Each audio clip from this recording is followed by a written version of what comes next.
Warta Kota ada program terkait dengan Tanya Ustadz. Nah, sekarang kita mau tanya Pak Ustadz Azhar terkait dengan apa sih Pak Ustadz dosa di bulan Ramadan ini yang bisa menghapus pahala puasa Ramadan? Sebenarnya Ramadan itu ada yang membatalkan, ada yang mengurangi, dan ada yang menghapus. Nah, tapi yang paling banyak kita lakukan adalah yang menghapus, yang mengurangi pahala puasa. Seperti misalnya ghibah itu mengurangi pahala puasa, tapi tidak membatalkan puasa.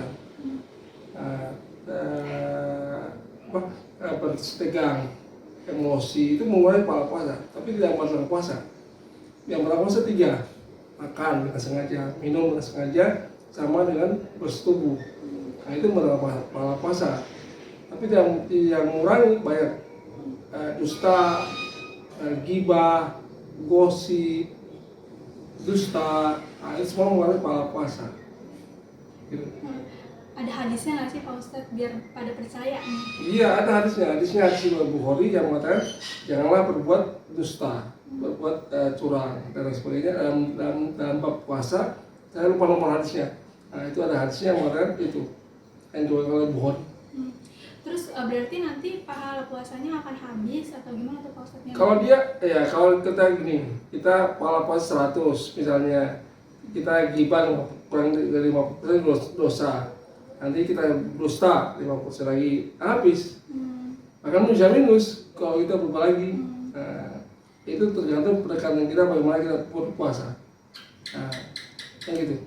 Jadi apa yang harus dilakukan netizen nih Pak untuk puasa yang sebaik-baiknya, apa aja yang harus dilakukan? Ya, dia harus dengan iman, kesungguhan iman, bukan dengan ikut-ikutan, bukan sekedar membuat kewajiban yang biasa dilakukan, tapi dengan iman. Dan yang kedua adalah ihtisaban, rela, jangan merasa terpaksa. Ya, sebenarnya Ramadan itu adalah buat kita, bukan buat Allah. Nah, gitu. Oke, nah sekarang ini nanti ada pertanyaan dari netizen. Assalamualaikum warahmatullahi wabarakatuh. Pak Ustadz mau nanya dong, bagaimana hukumnya berpuasa apabila sedang berbuka puasa bersama teman-teman tapi kita membicarakan kehidupan orang lain atau biasa disebut ghibah? Dan satu lagi nih, bagaimana jika kita sedang bekerja tapi situasinya sudah tidak sanggup untuk melanjutkan berpuasanya? Apakah boleh membatalkan? Terima kasih. Wassalamualaikum warahmatullahi wabarakatuh. Itu mulai pahala puasa. Lagi kata-kata membatalkan adalah sesuatu yang masuk ke kerongkongan kita yang 3 tadi, makan, minum, dan berhubungan. Tapi kalau ghibah itu mengurangi pahala puasa. Nah, itu yang membedakan. Berarti kalau sebaiknya dihindari gitu ya Pak? Iya, yang penting menghindar aja. Atau diam. Jangan meneruskan pembicaraannya. Oh, jadi kita sebaiknya kayak diem aja gitu ya Pak Ustadz? Sekarang kita nggak open, nggak peduli ya.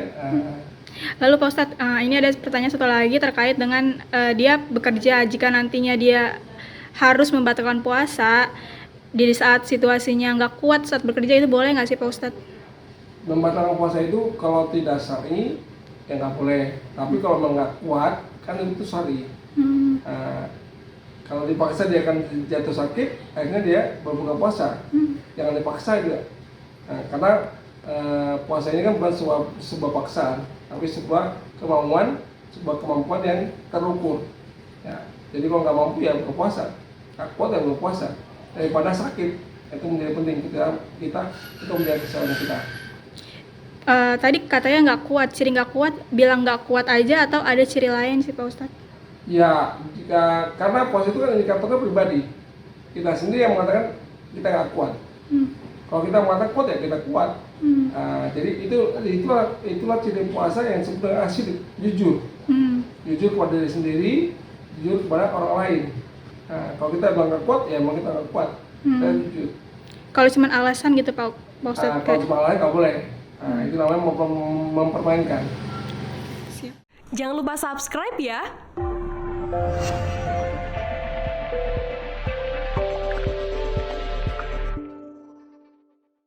Jangan lupa subscribe ya.